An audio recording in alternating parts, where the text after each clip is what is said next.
Hello everyone. Let's review shlokas 104 and 105 in Lalita Sahasranamam. Svādhiśhṭhānāmbu jagatā chaturvaktra manoharā śūlādyāyudha sampannā pītavarṇā tigarvitā medoniśhṭhā madhuprītā bandinyādi samanvitā dadhyannāsakta hṛdayā ḍākinī rūpadhāriṇī. Before we take a look at the meanings of the namas, a quick recap. We are looking at Devi in the chakras. It is said that there are 7 chakras along our spine, and the Kundalini energy, which is residing at the base of the spine, which is coiled like a serpent, races through these chakras, and when it reaches Sahasrara, then the individual is supposed to be enlightened. We become able to transform ourselves or merge with that oneness, the ultimate reality. So each chakra is envisioned as a lotus in the Sri Vidya tradition. There is a presiding deity for every chakra who resides in that center of the lotus, and each petal of the lotus has other Shaktis surrounding that deity. And every petal in each lotus corresponds to a Sanskrit syllable, vowels and consonants, and the sum of all these petals across all the chakras adds up to 50, which is the number of vowels and consonants put together in Sanskrit. So generally the meditation in Sri Vidya tradition is based on that particular sound for each petal, and that's how they meditate, direct your focus, and that enables the Kundalini energy to rise. So we've been looking at the presiding deities of each chakra, and in Lalita Sahasranamam they are all presented in the order of the number of faces that they have. So we've seen 3 so far, and today we'll look at the 4th one. So let's go to the namas. Svādhiśhṭhānāmbu jagatā. So svādhiśhṭhāna is the chakra, Svādhiśhṭhāna chakra. It is above the Mūladhara chakra. It is the second one. Ambuja means lotus. Gata means having gone to. That means in this context it is at. So at the Svādhiśhṭhāna, which is envisioned as a lotus. So at the Svādhiśhṭhāna chakra is what svādhiśṭhānāmbu jagatā means. Chaturvaktra manoharā. Chatur means 4. Vaktra means face. So this deity has 4 faces. Manoharā. Manoharā is someone who is endearing, beautiful. Mana means mind. Hara means stealing. So this is someone who can steal your mind. That means she is so captivating, she is so beautiful. So manohari typically references someone who is beautiful, who can please your mind. So at the Svādhiśhṭhāna chakra, this deity has 4 faces, and they are very pleasing. Pleasing 4 faces, beautiful 4 faces, or 4 faces and she is beautiful. śūlādyāyudha sampannā.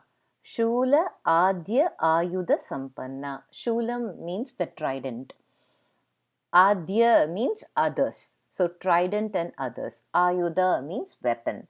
So śūlādyāyudha means Shula and other weapons. Sampannā. Sampannā means one who is endowed with or furnished with or possessing. That means this deity is holding weapons like Shula, holding Shula and other weapons. So she is said to have 4 arms, and she holds Shula, the Ankusha and Pasa, and also the conch, the Shankam. So those are the 4 weapons that she is holding.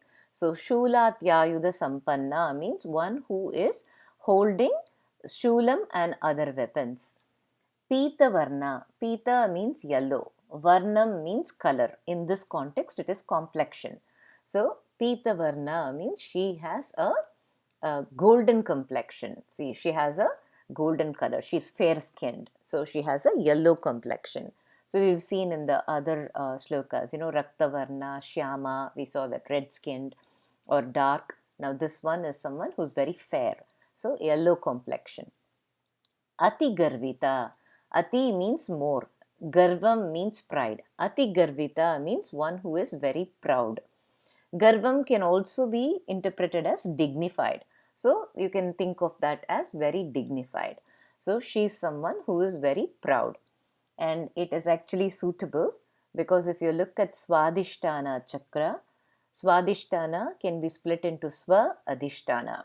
So sva means self, adhishthanam means a place. And so svādhiśhṭhānā chakra is where all the experiences for us in this birth, that is what this chakra holds. And it is also one chakra where we have the feelings of ahankara, I, that ego is associated with that. So naturally, whenever there is ego, then pride is a natural result. So one who is the presiding deity of svādhiśhṭhānā chakra, that's why she is being referenced as very proud. Medoniśhṭhā. Meda means fat, nishtha means residing in or presiding over. So we already saw in the previous shlokas, each of this chakra deity is responsible for a body tissue, right? So it's called as dhatu. So this particular deity is responsible for fat in our body. Madhuprītā. Madhu generally references honey, but madhu also means liquor. And prītā means fond of, one who is fond of. So it is said that there is a liquor that's made out of honey. It's called as honey mead. So it's honey and water and yeast mixed together. So she is supposed to be very fond of this honey mead. So madhuprītā. Bandinyādi samanvitā. Bandini is one of the Shaktis who is in the petal in the svādhiśhṭhānā chakra.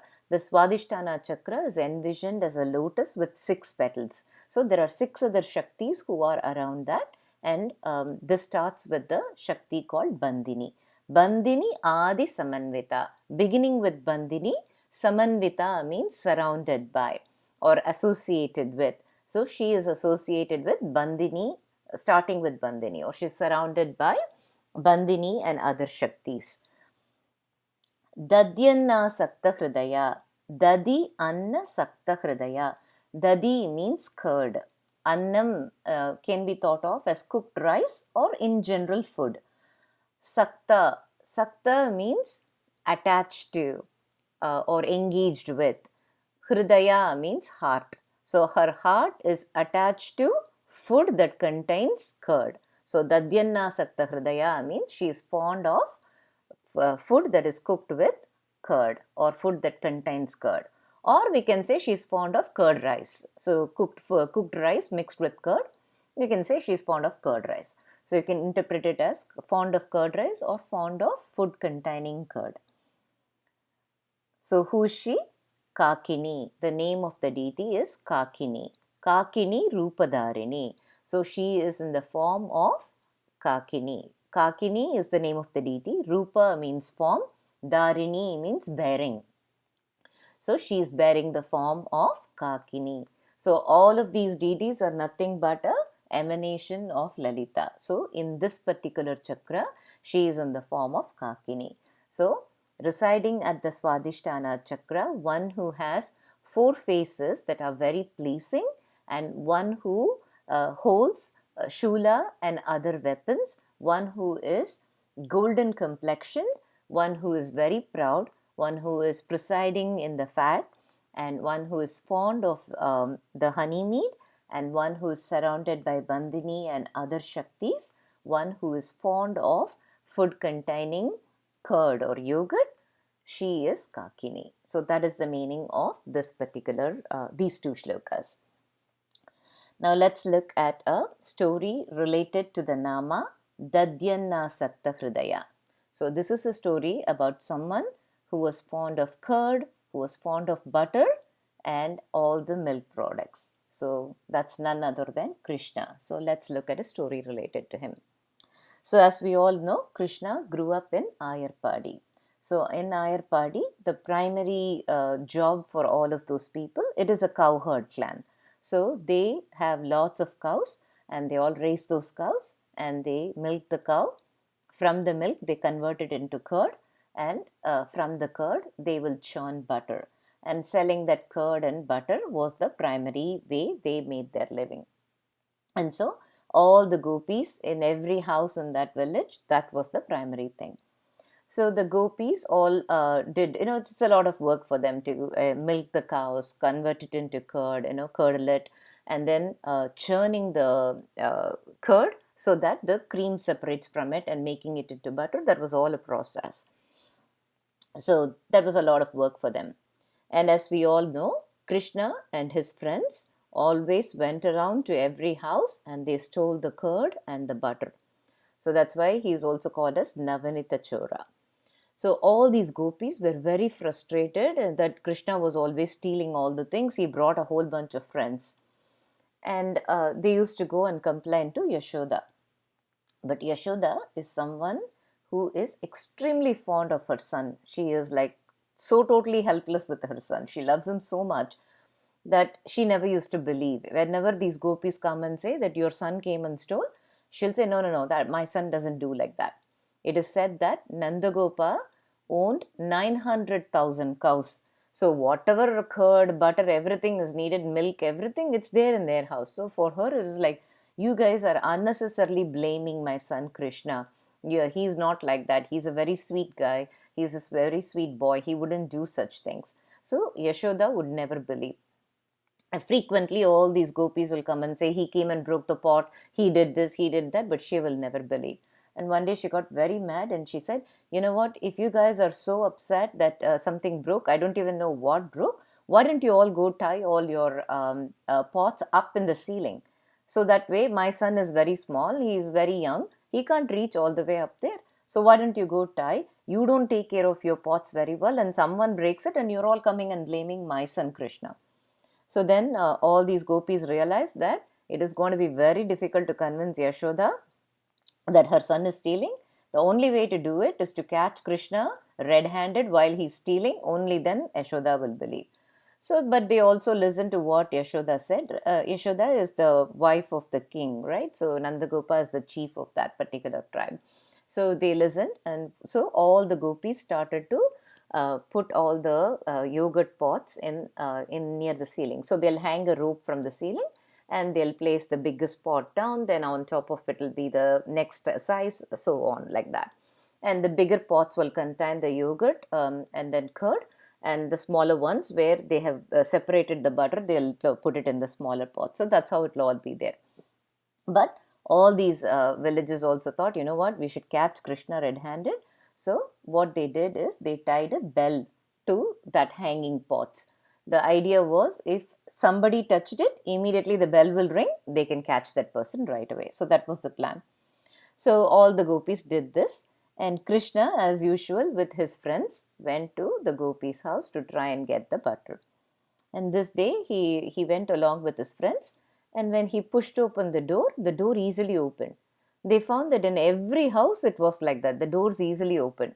Usually if you see, because these kids are coming to steal, everybody will protect it so much, they will latch it, they'll make sure with, they protect their yogurt and butter. But today the door opened just like that. And then Krishna and his friends thought, something fishy here, how come the doors are all opening? But anyways, they decided, we are anyway going to go get the curd and butter, so let's go inside. So they all went inside. And then they were looking around, there were no pots on the floor. What happened here? And then they saw that the pots were hanging from the ceiling. And then Krishna and his friends said, oh, that's why everybody was so comfortable leaving their doors open.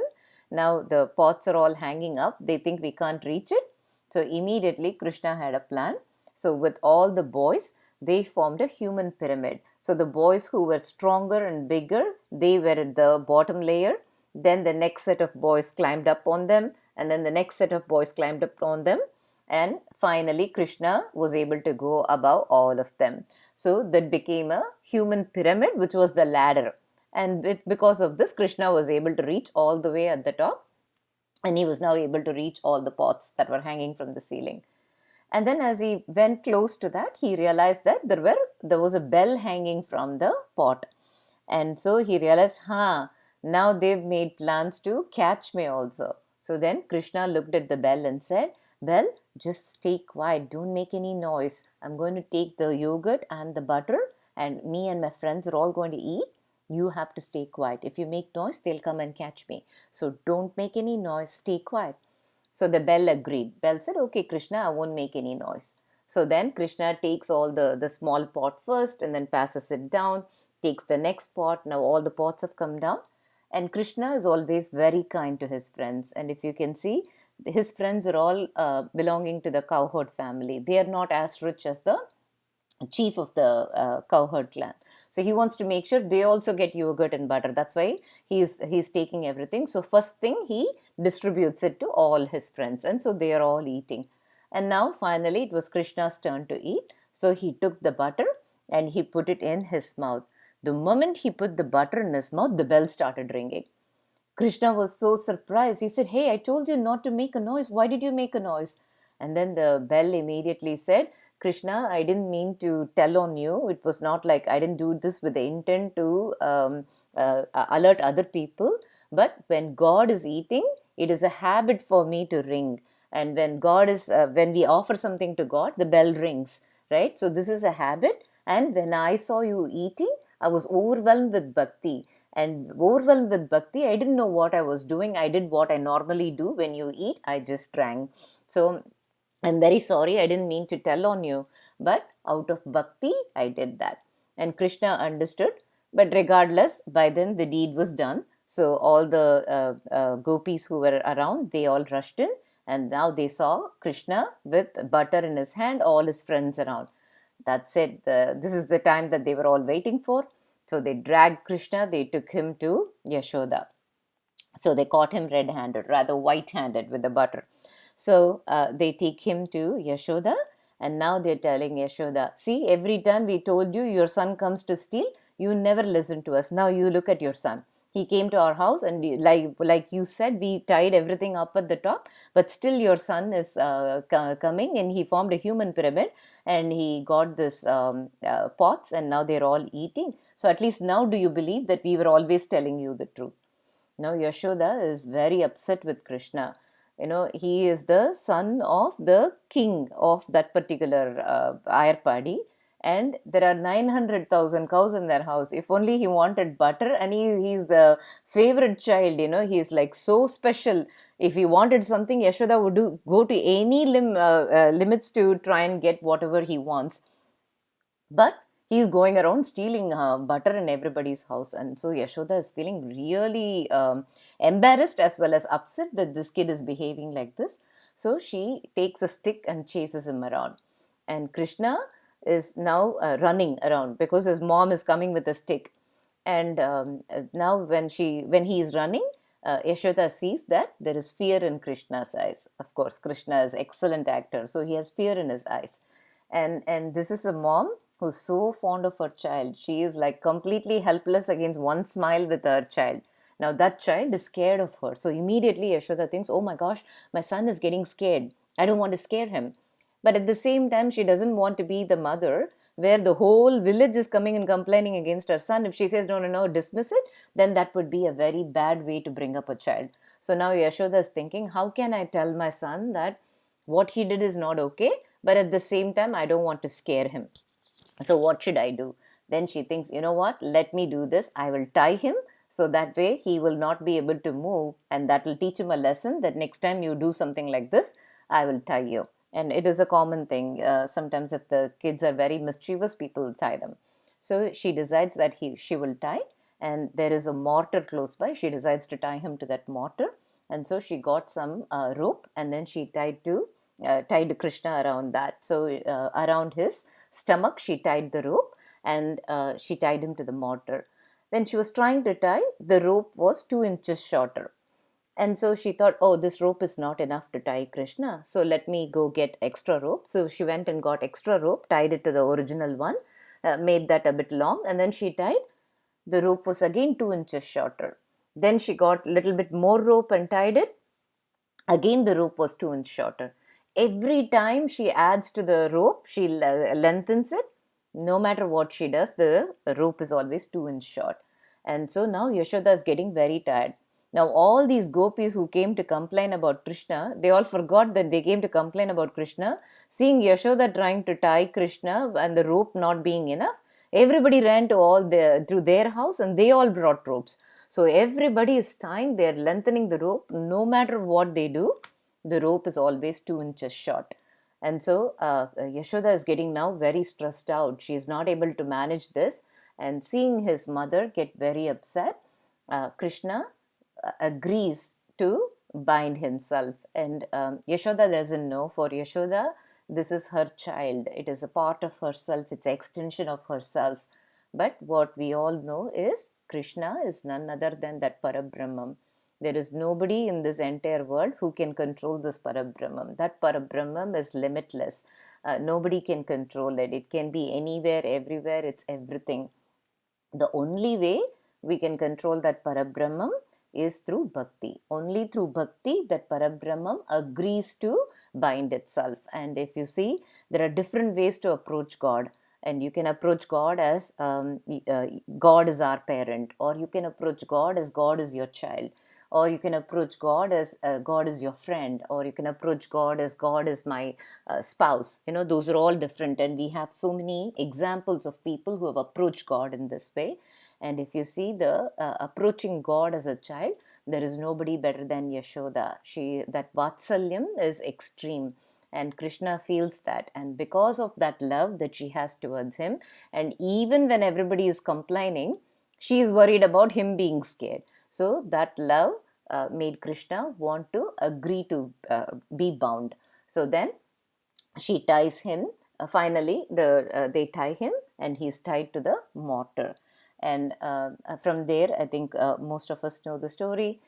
Krishna was not sitting quietly with the mortar. He started moving along with the mortar, and in that he felled 2 trees, which are supposed to be Kubera's sons, Nalakubera and Manigriva, who had a curse. So he gave Sapa Vimoshanam for that.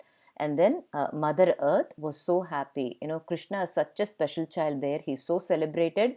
Everybody is always lifting Krishna. They never leave him on the floor. So when he was walking and moving along, Mother Earth was so happy to have his footsteps on her. And so she was so happy, and she said, I wish I had something to offer you now. I have nothing to offer you. And he said, you know what, if you are with so much bhakti, even this mud is a great offering. And so he started eating the mud. And then somebody went and told Yashoda, your son is eating the mud. There are 2 big trees that have fallen. Yashoda was so shocked. She was worried for the safety of her child. She came running and saw him eat mud. She asked him to open his mouth, and in his mouth she saw the entire universe. So this is called as Damodara Leela. Dama means rope, Udaram means stomach. So one who had the rope around his stomach.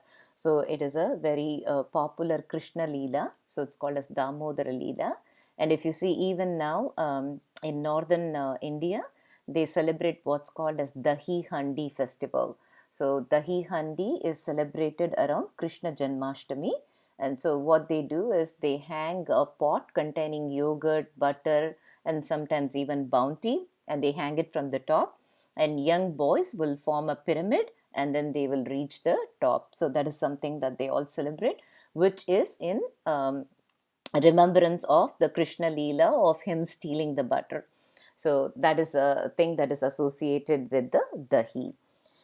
So, when you look at this story, when you look at Krishna as a whole, we say Vasudeva Sutam Devam Kamsachanura Mardanam Devaki Paramanandam Krishnam Vande Jagadgurum. So Krishna is the Jagadguru, right? He is the Jagadguru means teacher of the world. And he is the greatest teacher. He is one of the teacher of the entire world. He gave us what's called as Bhagavad Gita. And the philosophy in Bhagavad Gita is profound. Bhagavad Gita tells us how to lead a stress-free life no matter what happens in our life. No matter what's going on around us, how can we stay centered? How can we have that inner core and peace of mind? So that's what he says. So that's why we celebrate Krishna as a Jagat Guru. So someone who is a Jagat Guru, why would his younger days story have something like going to everybody's house and stealing? Doesn't that set a very bad example? Why would Krishna's story have something like that? So when you think about that, if you see that butter is nothing but a metaphor for a heart that is brimming with bhakti. So if you look at butter, how do we get butter? It is milk that undergoes a transformation called curd. And from the curd, we churn and remove everything except the essence of it, which is the cream. And that's how butter is made. Like that, when a human being lets go of their external focus. External focus means always being preoccupied with the material world, right? We are always engaged in that, and all our sense organs, if you see, are always constantly looking outside, and that's what they are feeding into our mind. So the eyes are looking at something, the ears are hearing something, the taste buds, and very simple, right? We might just be normal. You pass by somewhere and that's amazing gulab jamun there. The moment you see the gulab jamun, a desire manifests in our mind. Oh, I want to eat that gulab jamun. So that's how our sense organs influence, and whatever comes through it is what creates our desire. And then all our desires influence our actions. So because we are constantly focused outside, we are always filled in this world full of desires where we like something, we don't like something. But if we transform ourselves and we let go of this external focus and start to focus inward, it's a journey that we have to go through. That is the first step of transformation. Not being so focused on the material world and being focused on inside and looking inward journey. And if we start that, and then we try to remove all these negative emotions like anger, jealousy, pride, attachment. If we remove all of that, then our heart gets to a point where it is filled with love and bhakti for God. So when our heart is filled with bhakti for God, it is in the state of a purity, and that's why the butter is white and pure. And if you see, the butter can easily melt. And if you focus so much on God, and just the thought of God, the name of God can make your heart melt, then your heart is equivalent in the butter state. And it is meant to say that when you have so much bhakti for God, you've undergone that transformation of being focused inward and removing all these negative emotions, then God will come to steal that from you. And what will He do when He steals it? When He steals your heart, if you look at butter, when you melt butter, it becomes ghee. And with ghee, you can light a lamp. So God will come, steal that heart that's filled with bhakti, and lead that person towards enlightenment. So if you look at even in Vishnu Sahasranamam, we see Ananya Chintayanto Ye Janaha Mam Paryupasate Tesham Nityabhiyuktanam Yogakshemam Vahamyaham. So the thing that is most important there is a heart filled with bhakti, a heart filled with faith in God. Ananya Chintayanto. Ananya means with no other thought. That means without a second thought, whoever worships me. That means we have complete faith in God. So when Yashoda was tying Krishna, the rope came 2 inches short. Why was the rope always 2 inches short? The 2 inches short in the rope means the lack of faith in us in God. If you see, most of us, we believe in God, but what we lack is the faith. And belief and faith may seem like one and the same, but there is a subtle difference. Faith means it's a firm belief. No matter what happens, that belief is not shaken. So if someone has that much faith in God, if we believe God is there with me, God will help me, God will do the right things for me, God will show me the way, then he's saying Ananya Chintayanto, without any second thought, complete faith in God. That is called as complete surrender. So when we completely surrender to God, Ye Janaha Mam Paryupasate, one who's thinking of that, Tesham Nityabhiyuktanam. Nityabhiyuktana means constantly engaged, in every single day engaged, in every action that we are doing, believing that God is with us. What does he say? He says, Yogakshemam Vahamyaham. Yogam means union. That means whatever is needed after this birth. Kshemam means whatever is needed in this birth to have the right level of material enjoyment, a complete life, contented life, etc. And then yogam is union with that ultimate reality. So he says, Yoga Kshemam Vahamyaham. Vahami means I will carry the responsibility. That's why we say Vahanam. Vahanam means carriage. Vahami means I will bear the responsibility for your happiness in this birth and for your union with the ultimate reality after this birth. That means liberating a person from the samsara sagara. So God says we'll take care of that. So it is the bhakti that God likes, and it is the bhakti that moves God. It is the bhakti that made Krishna agree to be bound by Yashoda. So there is also a song that is composed by a very popular poet called Papanasam Sivan. He says, "Enna tavam seidane Yashoda, எங்கும் நிறை பரபிரம்மம் அம்மா என்றழைக்க என்ன தவம் செய்தனை." So he says, what kind of penance did you do that this is the Parabrahmam that is calling you as the mother. The Parabrahmam is now a child. She can hold, she can put him in the lap, she can feed him, she can play with him, she can scold him. All of that is possible, and that child is running behind Yashoda as calling her as the mom. And then in that song it says, Brahmanum Indranum manadil poramai kolla கண்டனை உரலில் கட்டி வாய்ப்புத்தி கெஞ்ச வைத்தாய். So Brahma, Indra, everybody is trying to do all penances to reach this ultimate reality, because everyone wants to be liberated from this Maya. Brahma and Indra and everybody, they are not completely immortal. Every now and then there is a Mahapralaya, then the entire worlds the whole universe becomes nothing.